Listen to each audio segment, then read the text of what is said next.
The snow wasn't supposed to fall that night. Not this heavy. Not this quiet.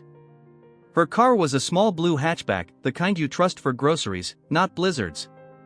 The road ahead vanished into white, headlights swallowed by a storm that didn't care. The radio whispered static. The phone blinked, no service. She tried the ignition again, nothing. For a moment, she just sat there, listening to the heartbeat in her ears.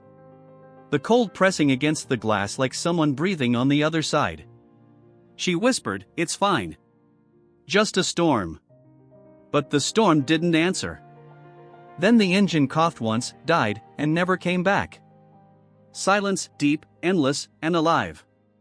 And when the wind howled again, she realized she wasn't alone in the silence. Headlights fought the storm and lost. Snowflakes turned into walls, erasing the yellow lines one by one. Kayla leaned closer to the windshield, her breath leaving circles of fog on the glass. The road had vanished. The world had turned white, swallowing everything familiar. She pressed the gas, nothing. Turned the key, just a short cough, then silence. Outside, wind clawed at the car, whistling through the mirrors and door seals. When she opened the door, it slammed back into her shoulder, the storm was that strong. No houses. No lights. No sound but her own heartbeat. She stepped into the snow, thinking she could still see the road. But 2 steps later, the world dissolved. Up and down looked the same. She turned around. The car was gone. For one wild second she thought it had rolled away, then realized she'd just lost direction. She spun again, eyes wide, and there it was, the faint shadow of her car through the snow curtain. She stumbled back, gasping, fell into the seat, and slammed the door shut.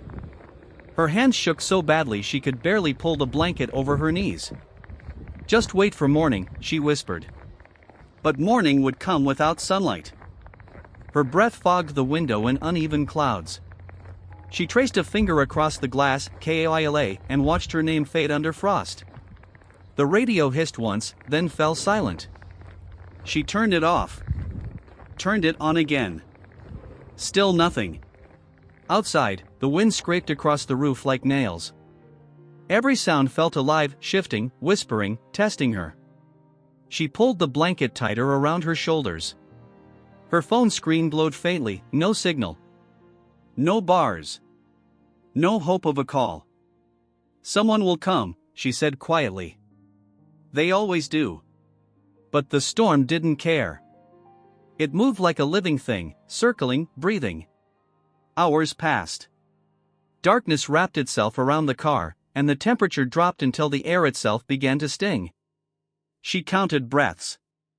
1, 2, 3, each slower than the last. Then a sound. Soft. Distant. Footsteps? She held her breath, straining to listen. Outside, something shifted in the snow, or maybe it was just the wind pretending to walk. Either way, she didn't sleep again. Morning wasn't light. It was just a thinner shade of gray. Kayla wiped a hole in the frost on the window and froze. Far out in the white, something moved, a dark, tall shape swaying between gusts. "Hey," she shouted. The wind took her voice and threw it back at her.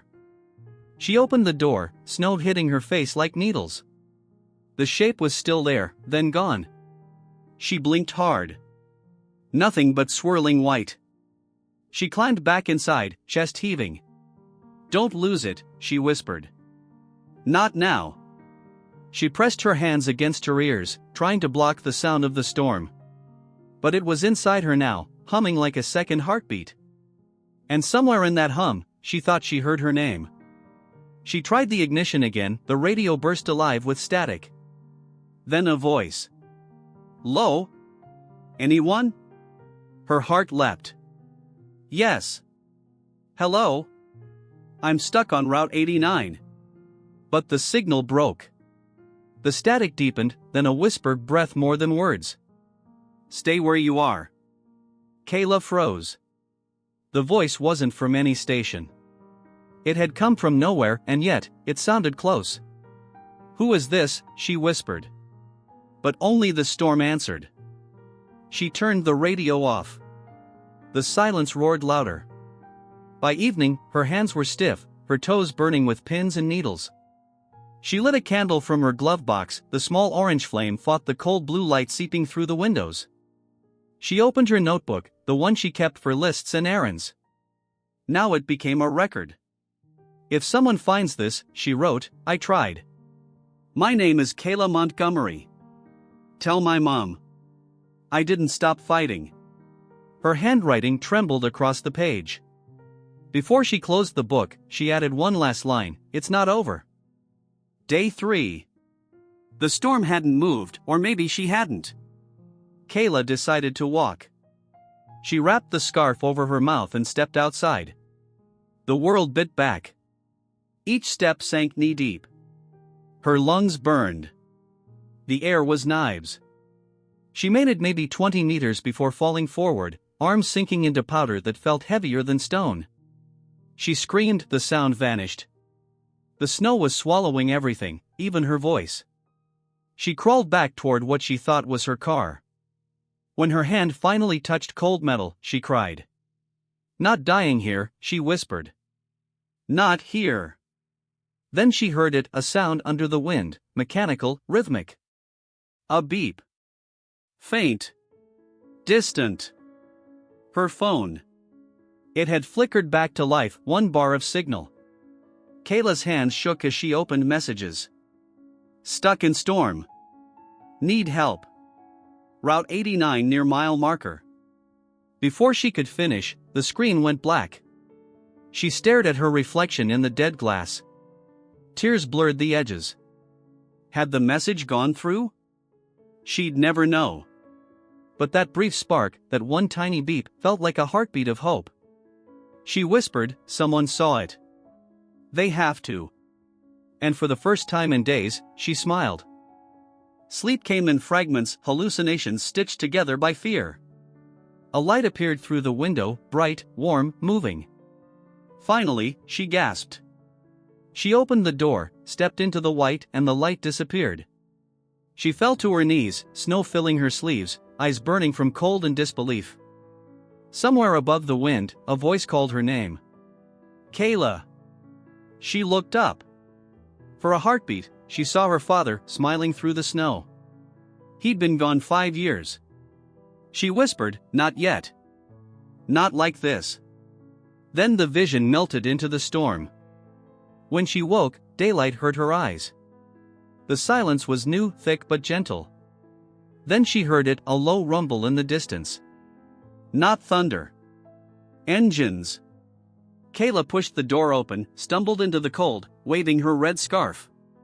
Her throat tore with every shout. A helicopter. Small, gray, distant. "Here," she screamed. "Here." It circled once. Then again. And then the spotlight hit her. Warm light, even through the storm. She dropped to her knees, crying. This time, the wind carried her voice up, and someone finally heard it. Hands grabbed her, voices layered over one another, got her. She's breathing. Pulses weak but steady. Kayla couldn't speak. Her lips were cracked, eyes burning from the light. As they lifted her into the helicopter, she looked down one last time. Her car was nearly gone under snow, only the antenna poking through a tiny cross in a field of white. She smiled weakly. "I told you," she whispered, "it's not over." Hospital lights replaced the storm. Warmth replaced the numbness. Her mother's voice was the first thing she heard clearly. "Hey, sweetheart. You're safe now." Kayla turned her head. Machines blinked quietly beside her bed. Her fingers were wrapped in gauze, her lips dry and broken. She tried to speak, but only managed, "I heard Dad." Her mother's eyes filled. "I know," she said. He was listening too. News headlines spread faster than the storm ever did. Miracle in the whiteout. Woman survives 4 days in Utah mountains. Cameras, interviews, lights, the noise was louder than any wind. Kayla smiled politely, answered questions about courage, faith, hope, words people needed to hear. But inside, all she wanted was quiet. That night, alone in her hospital room, she turned off every monitor she could reach. The silence hummed softly, a familiar frequency. She closed her eyes. For a moment, she thought she heard that faint radio static again.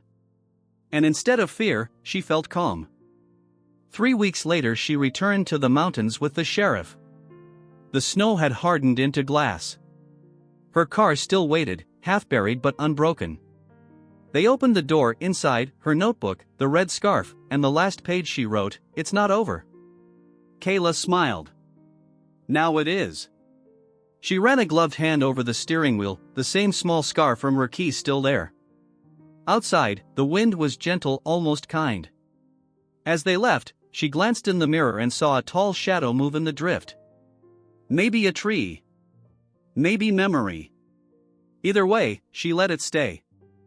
Under studio lights, she looked composed. Calm. Brave. The interviewer leaned forward. "What kept you alive?" "Names," Kayla said. "I kept saying the names of the people I love. So I wouldn't lose my own." "Were you afraid of dying?" "Yes," she said softly. "But fear is louder than death. And that's what kept me breathing." Later, when the cameras stopped, a technician approached. "My sister vanished in a blizzard in 2009, he whispered. "Thank you for telling us what it feels like to come back." Kayla nodded, unable to speak. And somewhere behind the soundstage walls, a faint static cracked again, just once. Back home, the apartment felt smaller. Warmer, too. She placed the old thermos on the shelf, not as a trophy, just a reminder. At night, she still woke to phantom wind, listened, breathed, and counted to 10. She kept a small radio on her nightstand. Sometimes she'd switch it on, just to hear clean silence between stations. The first snowfall came early that year. She stood at the window, watched the flakes fall through the streetlight's cone, and didn't flinch. For the first time, she wasn't afraid of white. She joined a survival class, not as a speaker, but as a student. When the instructor asked for advice, she wrote 2 words on the board, 5 minutes. People stared. She explained, "You don't survive 4 days. You survive 5 minutes, then another 5. You just keep starting over." After class, a text buzzed her phone. "Was stuck in snow last weekend. Remembered your words. Made it out. Thank you." Kayla smiled, hands trembling just enough to prove she was still alive. She adopted a dog that night, a small, quiet mutt with 1 floppy ear. She named him Echo. Spring melted the last of the ice. Kayla drove back toward the mountains, not to the same spot, just close enough to see the ridge. She sat on the hood of her car, opened her notebook, and wrote slowly, "Silence isn't the enemy. It's the space where you finally hear your name." She turned on her radio. Static again, but this time, she smiled. A helicopter passed in the distance. She waved, not for rescue, but for gratitude. A letter arrived with no return address. Inside, a short note. "I was driving near your area the night of the storm. I saw light through the snow, thought it was nothing. I turned south. If I'd stopped, maybe. I'm sorry. No name. Just initials." Kayla read it twice, then wrote on the back, "Thank you for coming back," even in words. She tucked the letter into her notebook, next to the line, "It's not over." That night she dreamed of clear roads, and someone finally stopping. Summer rain replaced the snow. Kayla sat on her porch with her mother and Echo, listening to thunder roll over the hills. She held a small recorder, pressed record, and spoke softly.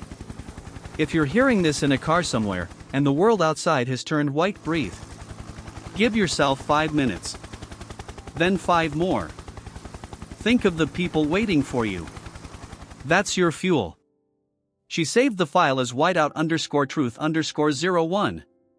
Placed the recorder on the railing, and turned on her radio one last time.